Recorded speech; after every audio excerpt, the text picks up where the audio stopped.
দর্শক, সাউথ টি-20 লিগে কি খেলাটাই না দেখালো সাব্বির রহমান। প্রথম ম্যাচে মাঠে নেমেই করেছেন ইতিহাস সাব্বির।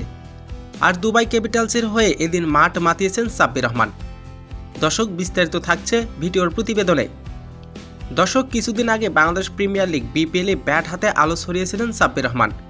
এবারের বিপিএলে ঢাকা ক্যাপিটালসের হয়ে প্রথম ম্যাচে মাঠে নেমে বিধ্বংসী এক ইনিংস খেলেছিলেন সাব্বির রহমান। সাব্বির রহমানের এমন বিধ্বংসী ব্যাটিং দেখে সরাসরি চুক্তিতে দলে ফিরেছে দুবাই ক্যাপিটালস। সাউথ টি-20 লিগে দুবাই ক্যাপিটালসের হয়ে প্রথম ম্যাচে মাঠে নেমেই করলেন ইতিহাস। সাব্বির রহমানের ব্যাটিং দেখে এদিন মুগ্ধ হয়েছে সাউথ টি-20 লিগের ফ্র্যাঞ্চাইজি দলগুলো। সাব্বির রহমানের বিধ্বংসী ইনিংস এদিন মাত্র 40 বলে 80 রানের বিধ্বংসী এক ইনিংস খেলে সবার নজর কেড়েছেন এই hard hitter batsman Sabbir Rahman. আর দুবাই ক্যাপিটালসের হয়ে এদিন প্রথম ম্যাচে মাঠে নেমেই করেছিলেন ইতিহাস। তো দর্শক, দুবাই ক্যাপিটালসের হয়ে যদি বাংলাদেশের হার্ড হিটার ব্যাটসম্যান এমন খেলতো তাহলে আপনার কেমন লাগতো জানিয়ে দিন আপনার মূল্যবান মতামতটি।